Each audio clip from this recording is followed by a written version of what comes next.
Komunikasi massa.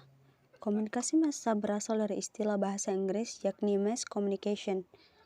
Definisi komunikasi massa yang paling sederhana dibukakan oleh Bitter, Ardianto dan kawan-kawan, yakni komunikasi massa adalah pesan yang dikomunikasikan melalui media massa pada sejumlah orang. Ada juga definisi komunikasi massa dalam buku Psikologi Komunikasi karya Jalaluddin Rahmat adalah sebagai berikut. Komunikasi massa diartikan sebagai jenis komunikasi yang ditujukan kepada sejumlah khalayak yang tersebar, heterogen dan anonim melalui media cetak atau elektronik sehingga pesan yang sama dapat diterima secara serentak dan sesaat. Pendapat lain mengenai komunikasi massa diungkapkan oleh Hikmat dalam bukunya Etika dan Hukum Pers, mengartikan bahwa komunikasi massa atau mass communication ialah komunikasi melalui media massa modern yang meliputi surat kabar, majalah, siaran radio dan televisi, serta bahkan internet. Komunikasi massa menyampaikan informasi, gagasan, dan sikap kepada komunikan yang beragam dalam jumlah yang banyak dengan menggunakan media massa. Lalu, ada karakteristik komunikasi massa. Komunikasi massa mempunyai beberapa karakteristik khusus yang membedakan tipe komunikasi ini dengan tipe komunikasi lain. Komunikasi massa mempunyai ciri-ciri yang juga dijelaskan oleh Ardianto dan kawan-kawan dalam bukunya yang berjudul Komunikasi Massa Suatu Pengantar, yaitu 1. Komunikasi terlembaga. Komunikasi itu melibatkan lembaga dan komunikatornya bergerak dalam organisasi yang kompleks. Misalnya, proses penyusunan pesan itu diterima oleh komunikan. Jika pesan itu disampaikan melalui surat kabar, maka komunikatornya adalah redaksi surat kabar tersebut. Kedua, pesan bersifat umum, yang artinya komunikasi massa itu ditujukan untuk semua orang dan tidak ditujukan untuk kelompok orang tertentu. Oleh karenanya, pesan komunikasi massa tersebut bersifat umum. Pesan komunikasi massa dapat berupa fakta, peristiwa, ataupun opini. Ketiga, komunikasi anonim dan heterogen. Dalam komunikasi massa, komunikator tidak mengenal komunikan karena komunikasinya menggunakan media dan tidak tatap muka. Komunikasi massa juga adalah heterogen karena terdiri dari berbagai lapisan masyarakat yang berbeda-beda. Keempat, media massa menimbulkan keserapakan.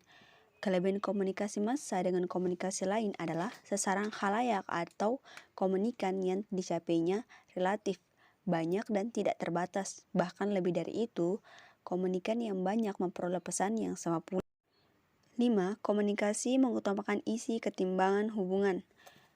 Dimensi ini menunjukkan muatan atau isi komunikasi, yaitu apa yang dikatakan, sedangkan dimensi hubungan menunjukkan bagaimana cara mengatakannya, yang juga mengisyaratkan bagaimana hubungan para peserta komunikasi itu.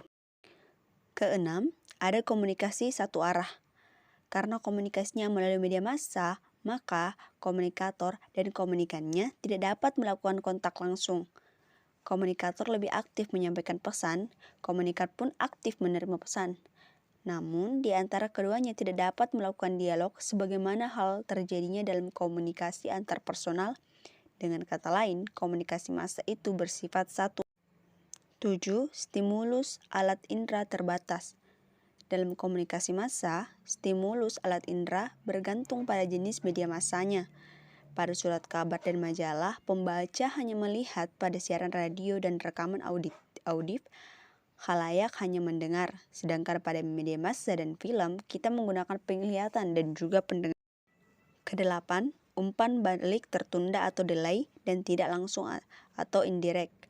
Dalam proses komunikasi massa, umpan balik bersifat tidak langsung dan tertunda.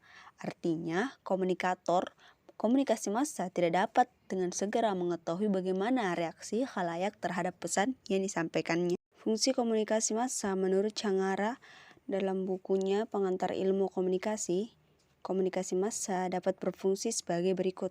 1.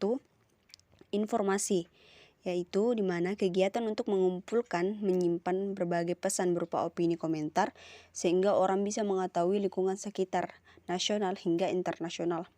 Yang kedua, sosialisasi, yaitu menyediakan mengajarkan ilmu pengetahuan sehingga orang bersikap sesuai dengan nilai-nilai yang ada sebagai anggota masyarakat. Ketiga, motivasi yaitu mengikuti kemajuan orang lain melalui apa yang mereka lihat, baca, dengar melalui media massa.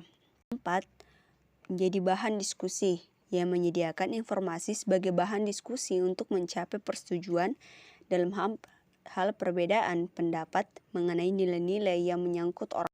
Kelima, pendidikan, yaitu membuka kesempatan untuk memperoleh pendidikan seluas-luasnya, baik formal maupun informal, juga meningkatkan kualitas penyajian materi di sekolah. Keenam, memajukan kebudayaan, yaitu bisa menyebarluaskan hasil-hasil kebudayaan melalui pertukaran program, siaran radio dan televisi ataupun media cetak. Ketujuh, hiburan.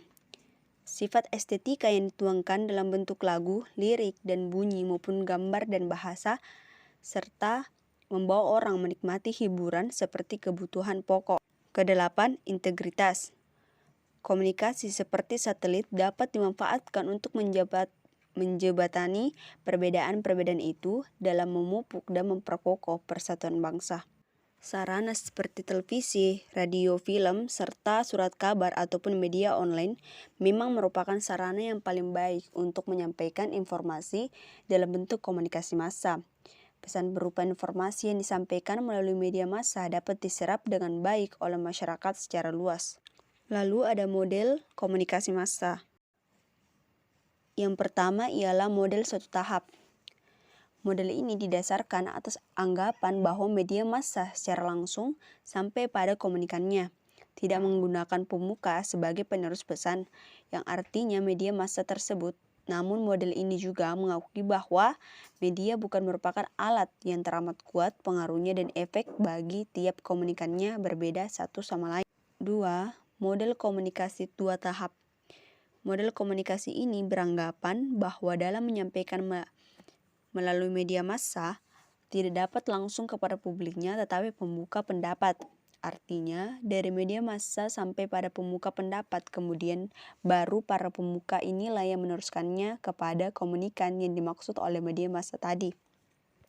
Di sini sering terjadi erosi dalam volume informasi atau juga dapat terjadi penambahan volume informasi dari orang yang sebenarnya oleh para pemuka pendapat. Ketiga, model komunikasi banyak tahap. Model yang menyatakan lajunya komunikasi dari komunikator kepada komunikan terhadap semua saluran yang berganti-ganti. Keempat, model komunikasi access dan gratification, yang merupakan model pengembangan dari jarum hipodermik, namun model ini tidak tertarik kepada apa yang dilakukan orang-orang terhadap media. Khalayak hanya dianggap secara aktif menggunakan media untuk memenuhi kebutuhannya. Lalu ada kelima, model agenda setting.